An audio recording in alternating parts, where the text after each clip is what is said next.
Well hi, if तुम लोग भी इस चीज़ को लेके रोते रहते हो कि मेरी जेनेटिक ख़राब है या ऐसा है वैसा है, पहली बात तो तुम्हें पता कैसे चला है ये चीज़।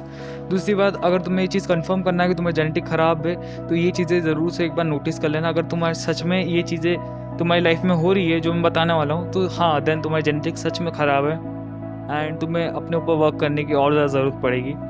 बट ऐसा जनरली नहीं होता है। बहुत सारे लोग ऐसा बोलते हैं उनकी जेनेटिक ख़राब है, बट रियलिटी में उनके जेनेटिक इतने ख़राब नहीं होते जितना उन्हें लग रहा होता है। So first thing is first, if तुम्हारे सराउंडिंग में फॉर सपोज तुम्हारे मम्मी पापा भाई बहन जितने भी परिवार के होंगे ना, मतलब जो तुम्हारे क्लोज रिलेटिव होंगे, अगर सभी चॉप्ड दिखते हैं, मतलब एकदम ही घटिया दिखते हैं, सो देन कह सकते हो तुम कि हाँ भाई, हम मेरे जेनेटिक थोड़ा ख़राब है। तुम एक बार सबको देख लेना, तुम्हारे चाचा चाची ताऊ, तुम्हारे जो क्लोज रिलेटिव है सिर्फ उनको देखना। पापा के भाई हो गए, मम्मी के भाई या बहन हो गए, पापा के भाई या बहन हो गए, इनको ही ज़्यादा देखना। अगर वो सभी चॉप्ड दिखते हैं या फिर उनके बच्चे भी चॉप्ड दिखते हैं, मतलब बहुत ही घटिया दिखते हैं, कह सकते हो कि हाँ तुम्हारे जीन्स थोड़े बहुत बेकार हैं या फिर पूरे ही बेकार है। अगर ऐसा नहीं है, हो सकता है कि तुम्हारे मम्मी पापा छोटे हो या फिर तुम्हारे अंकल बड़े हो, इसका मतलब ये है कि तुम्हारे अंदर भी वो जीन्स है, वो अच्छे जीन्स है, बस तुम्हें उससे रीच करना है। सेकंड थिंग जो तुम कर सकते हो डिटरमाइन करने के लिए क्या तुम्हारी जेनेटिक्स सच में ख़राब है, वो है, देखो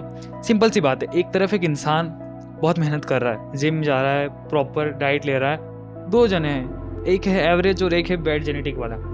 दोनों बंदे प्रॉपर अच्छी नींद ले रहे हैं, जिम जा रहे हैं, अच्छा प्रोटीन खा रहे हैं, प्रॉपर अच्छा वर्कआउट कर रहे हैं, बट जो एवरेज बंदा है उसके जीन्स अच्छे हैं, चलो अच्छे नहीं, एवरेज ही जीन्स है, उसकी प्रोग्रेस अच्छी खासी हो रही है। But on the other hand एक तरफ वो बंदा है जिसके जीन्स ख़राब है, वो इतनी मेहनत करने के बाद भी उसके जो जीन्स होंगे ना, उसकी मसल ग्रोथ की प्रोग्रेस बहुत कम है, उसकी मसल बहुत धीरे धीरे चढ़ती है एंड उसकी मेहनत बराबर है, एवरेज बंदे के बराबर है उसकी मेहनत है, बट उसकी प्रोग्रेस बहुत कम हो रही है। इसका ये मतलब है कि तुम्हारी जीन्स ख़राब है। So I am sorry for you, but तुम्हारी जीन्स ख़राब है, इसका मतलब, ठीक है ना।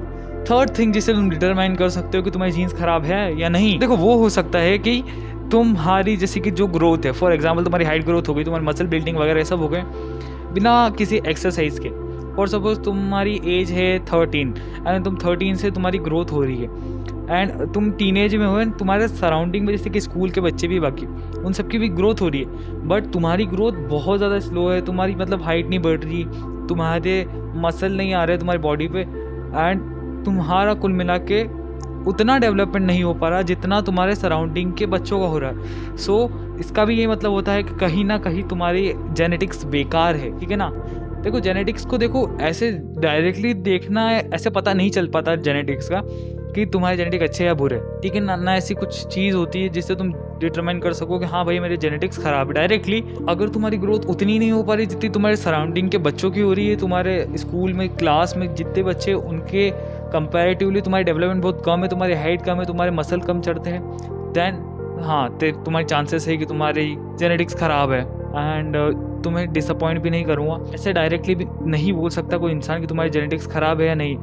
मैंने जो पॉइंट्स बोले जितने भी, इनसे कहीं ना कहीं तुम्हें अंदाज़ा हो जाता है कि हाँ तुम्हारे जीन्स ख़राब हो सकते हैं, बट फिर भी कहीं ना कहीं एक डिसेंट चांस, एक थोड़ा बहुत चांस होता है कि हाँ भाई हमारे जीन्स में भी थोड़े बहुत अच्छे हो सकते हैं एंड तुम्हें उसका इस्तेमाल कर सकते हो। अब मैं इसे कैसे पुट ऑन करूँ, मे बी तुम्हारे जीन्स ख़राब हो, बट अगर तुम एक्सरसाइज करोगे तुम्हें कुल मिला के अपने जीन्स का मैक्सिमम पोटेंशियल हिट करना पड़ेगा। हार मानने की ज़रूरत नहीं है, मेहनत करो एंड ट्रस्ट मी भाई, अगर तुम दूसरों से ज़्यादा मेहनत करोगे देन तुम अपने जीन्स को भी बीट कर दोगे, ठीक है ना। तुम अपने जीन्स को बीट कर दोगे अगर तुम दूसरों से ज़्यादा मेहनत करोगे। मे बी जो दूसरे फैक्टर्स होते हैं लाइक हाइट वगैरह, इनको इतना ज़्यादा तुम ना चेंज कर पाओ, बट मसल वगैरह इनमें तो तुम फाड़ सकते हो अगर तुम अच्छी मेहनत करो। हाइट का भी तुम धीरे धीरे कर सकते हो। अगर मैंने एक वीडियो बना रखी, अब इससे जस्ट पहली वाली वीडियो में मैंने बता रखा है, वो पॉइंट्स को फॉलो करो, तुम अपनी हाइट का मैक्सिमम पोटेंशियल रीच कर पाओगे। सो जैसे अगर तुम्हारे मम्मी पापा की हाइट, फॉर एग्जांपल अगर तुम्हारे मम्मी पापा छोटे हैं देन भी तुम लंबे हो सकते हो अगर तुम में पोटेंशियल हुआ वो, तो मैंने उसके लिए भी वीडियो बना रखी, जाके देख लेना। आई होप से तुम्हारी कुछ ना कुछ मदद हुई होगी। किसी बात का बुरा लगा, I am really sorry for that. मिलता हूँ तुझसे किसी और वीडियो में, तब तक के लिए बाय बाय।